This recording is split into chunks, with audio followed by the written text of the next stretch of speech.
பத்திக்கிச்சி 4. Staff ரூமின் என்ட்ரன்ஸில் நின்று கொண்டு உள்ளே பூனை போல் எட்டி பார்த்து கொண்டு இருந்தாள் ஆடல். அப்போது பின்னாடி இருந்த அவளது தோளில் யாரோ கையை வைத்து தொடவும் அரண்டு போன ஆடல், முதல்ல வந்துட்டா என்று விழி பிதுங்கி திரும்பி பார்க்க கபிலன்தான் அது. என்னடி பண்ற, லெட்டர் வச்சிட்டியா என்று கேட்டுக்கொண்டே உள்ளே எட்டி பார்த்தான். அப்போதுதான் ஆடலுக்கு மூச்சே வந்தது. ஹா, டே கபிலா, நீ இங்கே இருந்து யாராச்சும் வராங்களான்னு பாத்துக்கோ, நான் போய் அந்த முதல் இடத்துல இதை வச்சுட்டு வந்துடுறேன் என்றவள் உள்ளே சென்றாள். அங்கே விக்ரமின் டேபிளில் உள்ள புக்கில் முதல் பக்கத்தில் அதை வைத்துவிட்டு நொடியும் தாமதிக்காமல் வெளியே வந்தவள், ஓடுங்கடா என்று வெளியே நின்று காவல் காத்து கொண்டிருந்த கபிலனையும் சிவாவையும் விட்டுவிட்டு முன்னே ஓட, பின்னால் அவர்களும் உயிரை பிடித்து கொண்டு ஓடினர். கிளாஸுக்கு வேகமாக சென்று தனது இடத்தில் அமர்ந்த ஆடல் மடமடவென தண்ணீர் குடித்தாள். பின்னே வந்தவர்கள் மூச்சு வாங்கிக் கொண்டு, என்னாச்சு, யாராச்சும் பார்த்துட்டாங்களா, எதுக்கு இப்படி ஓடி வந்த என்று கபிலன் நெஞ்சை பிடித்து கொண்டு கேட்க, அவர்களை பார்த்து சிரித்த ஆடல், இல்லடா, யாரும் பார்க்கல, அங்க யாரும் இல்லையே, எல்லாரும் ரிசல்ட்டுக்காக பிரின்சிபலை பார்க்க மீட்டிங் போயிருக்காங்க என்றாள். சிவாவோ, உனக்கு எப்படி தெரியும் என்று கேட்க, நான் தான் ஸ்டாஃப் ரூம் போறதுக்கு முன்னாடியே ஒரு ஸ்டூடெண்ட்டை விசாரிச்சுட்டேனே என்று பழிப்பு காட்டி சொல்லவும், லூசு, அப்புறம் எதுக்கு இப்படி பொரடையில் அடிச்ச மாதிரி ஓடி வந்த என்று கபிலன் கேட்கவும், அது ஒண்ணுமில்லடா, நீங்க உஷாரா இருக்கீங்களான்னு செக் பண்ண என்றாள். சா, எப்படி பயந்துட்டோன்னு தெரியுமா, குண்டமா, இவ கூட இருக்கிறது கத்தி மேல நடக்கிற மாதிரியே இருக்கடா மச்சான் என்றான் கபிலன். பொடிங் என்று இருவரும் சலித்து கொண்டனர். கிரிஜாவும் மாலினியும் வயிற்றில் கை வைத்து கொண்டு, ஆடல், எனக்கு பயத்துல டிசென்ட்ரி போயிரும் போலடி, நீ மாட்டுன, நாங்களும் தானே மாட்டுவோம், ஏண்டி இப்படிலாம் பண்ற, ஸ்கூல் படிக்கிறப்போ ஒன்னால நாங்க வாங்கின அடிய இப்ப நினைச்சாலும் வலிக்கிற மாதிரி இருக்குடி என்று நொந்து கொண்டாள். சரிதான் போங்கடி என்றவள் தெனவட்டாக மீண்டும் பொறி உருண்டையை கொறிக்க ஆரம்பித்தாள். இவள் பண்ணிய வேளையில் பாவம் அவளது நண்பர்கள்தான் உயிரை கையில் பிடித்து கொண்டு அமர்ந்திருந்தனர். பாவம் ஆடலால் அவர்கள் வாங்கிய அடி அப்படி. இவள் செய்யும் சேட்டிக்குள் அவர்களையும் இழுத்துவிட்டு சேர்ந்து அடி வாங்கினால்தான் நிம்மதி என்பாள். சிவா அவர்களிடம், எதுக்கு நாம எல்லாரும் ரெடியா எல்லாத்தையும் பேக்ல எடுத்து வச்சுப்போம், இவ மாட்டி எப்படியே நம்மளையும் கோத்து விட்டுருவா, சோ ரெடியா இருங்க என்றதும் மற்றவர்களுக்கு வயிறு உண்மையாகவே கலக்குவது போல் இருந்தது. செமஸ்டர் ரிசல்ட்டை பற்றிய மீட்டிங் முடிந்து பேராசிரியர்கள் அனைவரும் தனது அறைக்குள் சென்றிருந்தனர். விக்ரமன் தனது இடத்திற்கு சென்று அமர்ந்தவன் மேலே உள்ள வேதியியல் புத்தகத்தை எடுக்கவும் அதில் இருந்த பேப்பர் கீழே விழுந்தது. பேப்பர் மேலே இருந்த ஹார்ட்டின் சிம்பலை பார்த்தவன் அதை எடுத்து, இதென்ன பேப்பர் என்று புருவம் உயர்த்தி யோசித்துக் கொண்டே பிரித்து பார்க்க அவனது முகம் மாறியது. அதில், தண்ணீர் இறைக்க கேணி, தாகம் எடுத்த குடிப்பாங்க பாணி, முன்னை கண்டு சிவந்தது என் மேனி, உன் இதயத்தை தான் நீ.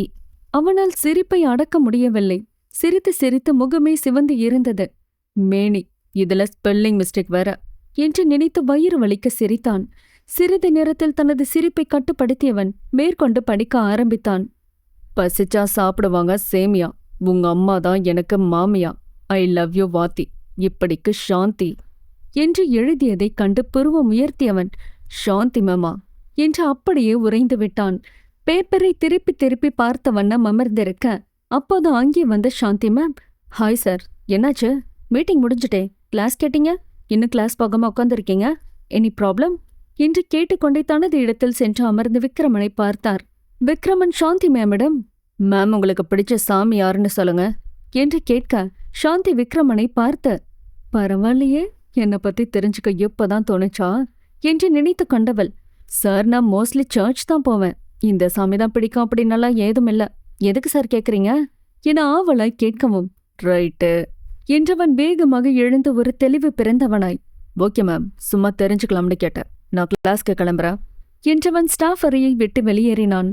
அவன் செல்வதை பார்த்து கொண்டிருந்த சாந்தி, என்னாச்சு இவருக்கு, இவ்ளோ நாள் பர்சனல் விஷயம் எதுவுமே கேட்க மாட்டாரு, இப்போ பிடிச்ச சாமி பத்தியெல்லாம் கேட்கிறாரு, எப்படியோ என் மேல ஒரு ஈர்ப்பு வந்தா ஓகேதான் என்றெண்ணி அவள் தனது வேலையை பார்க்க ஆரம்பித்தார்.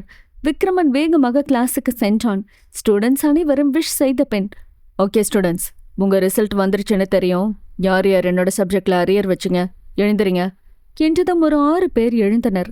ஆடல், கிரிஜா, கபிலன் உட்பட. அவர்களை பார்த்த விக்ரமன், ஓகே, இனிமே நீங்க 6 பேர் மட்டும் ஈவினிங் ஸ்பெஷல் கிளாஸ் வரணும், உங்க வீட்ல இன்ஃபார்ம் பண்ணிருங்க என்றதும் ஆடல் விழி பிதுங்கி வெளியே வந்து விழும் அளவிற்கு முழித்தாள். இப்போ உட்காருங்க என்றவன் போர்டில் ஒரு சில கேள்விகளை எழுதினான்.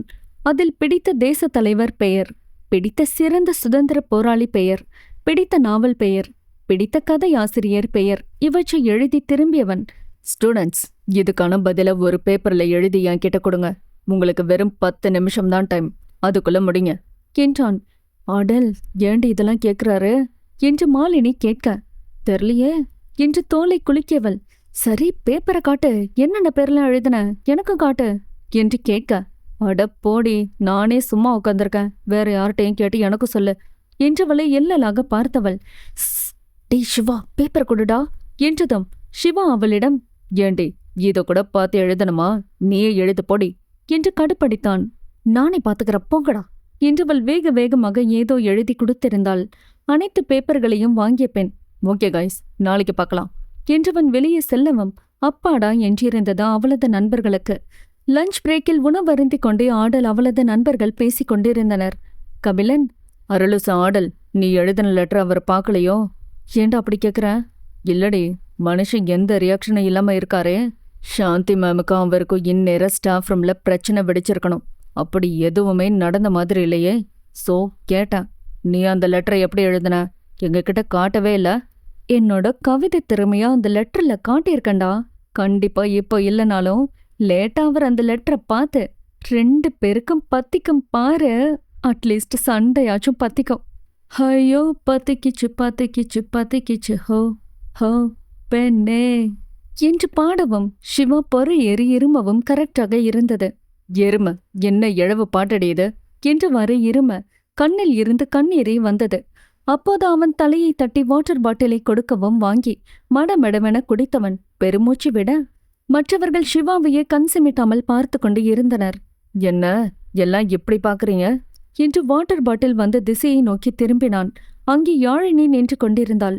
சிவாவோ தலையை உலுக்கியவன் அவளை கண்டும் காணாதது போல் மீண்டும் சாப்பிட ஆரம்பிக்க, யாழினி, சிவா என்று அழைத்ததும் அவன் அவளை ஒரு பொருட்டாகவே மதிக்காமல் சாப்பிட்டுக் கொண்டிருந்தான். யாழினி அவன் அருகில் வந்து அமர்ந்து, சிவா உங்ககிட்ட பேசணும் ப்ளீஸ் என்றதும் சிவா காதில் வாங்கவே இல்லை. ஆடலரசிக்கும் மற்றவர்களுக்கும் அவளை பார்க்க பாவமாக இருந்தது. டே சிவா, ரொம்ப பண்ணாதடா, பாவாவ கொஞ்சம் என்னன்னுதான் கேள என்று ஆடலை முறைத்து பார்த்தவன் மீண்டும் உண்ண ஆரம்பித்தான். அட சோத்துக்கு செத்தவனே, என்னன்னுதான் கேளண்டா என்று கபிலனும் திட்ட, சிவா கடுப்பில், ஏய் உன்னை என் கிளாஸ்க்கு வரக்கூடாதுன்னு சொல்லியிருக்கன்ல, என்னதாண்டி உன் பிரச்சனை, நொய் நொயின்ற என்றவனை பாவமாக யாழினி பார்த்து கொண்டிருந்தாள். தொடரும். சேனலை சப்ஸ்கிரைப் பண்ணாதவங்க சப்ஸ்கிரைப் பண்ணிட்டு உங்களோட ஃப்ரெண்ட்ஸுக்கும் ஷேர் பண்ணுங்க. இந்த கதையை பத்தின உங்களோட கருத்துக்களை கீழே கமெண்ட்ஸ்ல பதிவிடுங்க.